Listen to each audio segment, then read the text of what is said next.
What's the deal, y'all? This your man King Eric, the media assassin, coming at y'all with another video. So big shout out to Chiggs Smooth for the content. So here we go. I've been watching your shit for a while. I just subscribed to your shit too, bro. Oh man, grand opening, grand closing. A lot of you guys got in my comments and said, Chiggs, Wack 100 is not managing the game anymore. As a matter of fact, these guys don't really mess with each other like that. Now last night, the game did a stream with Neon. If you guys don't know who that is, Neon is a streamer. He collabs with different artists, athletes. First of all, this guy Neon, I don't understand why black people is hanging with him, because considering the most disgusting, unhumane, racist shit that he has said on black people on his stream. This is the guy that the Breakfast Club was exposing. Big shout out to Jess Hilarious for this. But this just go to show you how colonized a lot of black people are, considering we let this dweeb and Alden Ross and all these corny motherfuckers in our circle. But that's just my opinion about that. But going back to the content. But we are not going to forget his racist past. If you guys don't know what I'm talking about, just go do your research. Last night, the game linked up with Neon. He was celebrating his birthday. And while he was on stream, shout out to this channel called Just Clips. He was the first one to realize, yo, Wack is no longer the game's manager. Once Neon pulled up to the restaurant, he was greeted by the game's new manager, Trav. Alright, we'll get off from there. Maybe not a big ass light once we get inside, but just just a little, tone it down just a little. And this right here is where this dweeb is getting out. He's gonna greet game. Yep. What's up, brother? How you doing, man? I wore the all black. Is this good enough? That's good, Smooth. Is this all black? Yes, sir. Ah, thank God. Trav was a game manager. God. Trav was a game manager. God. Trav was a game manager. How you doing, brother? Hold her the spot right here. Hello. Thank you guys so much for having me. Welcome. Yes, sir. I'm cool to stream and everything? Yeah. Okay. Let's run it. Let's go. Thank you so much. Hello, how you doing? How you doing? Now, this is interesting because over the last couple of years, there's been rumors and whispers about the game and Wack 100 not really rocking with each other. Some people say it's because Wack 100 was part of the reason why the game lost his lawsuit, which he currently has to pay back over $7 million. Now, regardless of the rumors going around, these guys have not made it public that they don't rock with each other. And Wack 100, who has a podcast with Adam 22, and you guys know how Wack speaks on other people's business, he literally has a team on Clubhouse called the Exposers, where they expose people. But for some reason, Wack 100 has not addressed his issues with the game. And on top of that, too, with this bullshit that Wack 100 has been doing for the past couple years, this has really put a hurting in the game's brand, because how would game be able to put out any projects and collab with people that he want to, sell the album? Because that's what's been also a part of game's branding, is the collabs that he's been doing. And you got your manager out there airing out everybody that you trying to collab with. Like everybody that from Styles P, Rick Ross, Beanie Siegel, 9 times out of 10, he's been airing out pretty much everybody that he's done work with in the past. And now he's going in on Max B. Game probably wants a Max B collaboration, but now he ain't gonna get it now because of Wack. But going on back to the content. Top of that, Wack 100 has not made it public that he's no longer managing the game. So last night on Neon stream, when fans saw somebody address themselves as the game's manager and it was not Wack 100, a lot of people were shocked. Now, I did do a little bit of research on the game's current manager. His name is Trav, and the guy has been around the industry for a bit. As a matter of fact, he used to roll with Birdman, looks like he was being mentored by him, and he also works for ADA Music, which is an independent distribution company that's under Warner.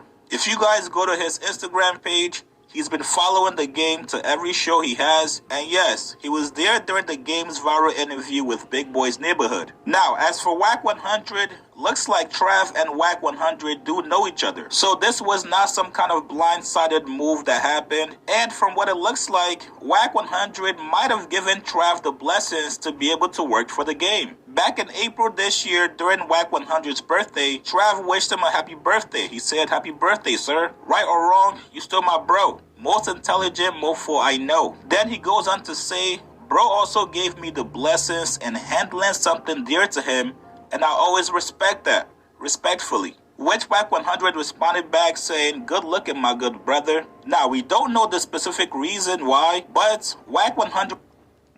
Now, with that situation there, I'm thinking that he probably handed game to Trav to manage him. That's probably the favor right there. Because if you really look on Wack 100's page, you don't really see him managing game no more. Everything is just about Blueface booking. But keep going with the content. is currently managing Blueface. And honestly, from what it looks like, it doesn't seem like Wack is too invested in Blueface either. It's been a very long time since Blueface has had a hit record. He just got out of prison, and the show bookings are not coming in as fast as they used to. Right now, looks like the only revenue stream for Blueface is going on streams and doing interviews with different platforms. So, to be honest with you guys, Wack probably felt like, yo, I've been working with the game for 20 plus years. Obviously, he's not hot right now. There's not really a strong demand for the game in the... That's because of you, nigga. You diluted the game's brand. Then you burnt all the bridges. You burnt that Aftermath bridge. The nigga ain't gonna ever get a Dre beat ever again. You burnt that Aftermath bridge for him. Every day when you get on this Clubhouse and when you get on this YouTube, you're putting your artist in an awkward position, man. Then with the whole thing with Nipsey and Tupac, and the nigga got Nipsey and Tupac tatted on his skin, and you dissing them? Come on now.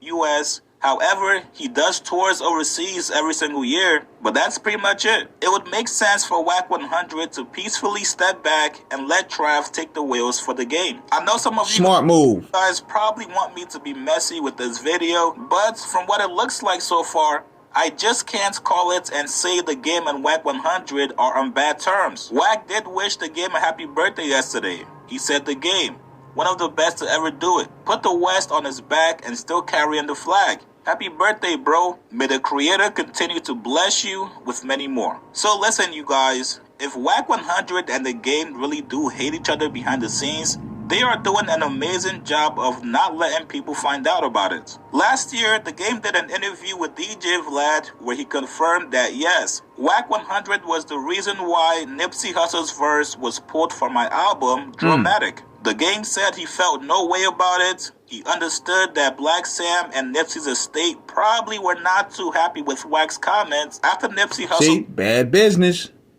Bad business. When your manager trying to be all in the videos, all on record, talking, it takes away from the artist. How did it get to the point where we see the manager more than the artist? But go on. passed away. I feel like Nipsey's a legend. Y'all keep changing it. They ask me about music. I feel Dr. Dre's a legend. I feel Ice Cube's a legend. I feel... And why would you say this shit?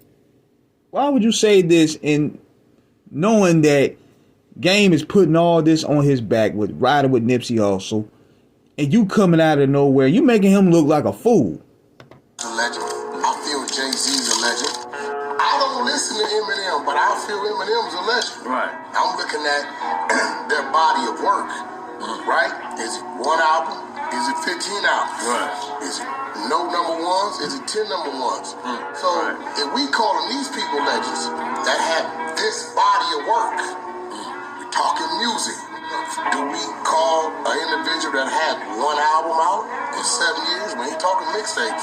Right. Do we call that individual right in Game's face, somebody else? Never be considered disrespect. You gotta remember, me and Nipsey was friends, bro. Right. Why? Like we helped that man's career. Like what?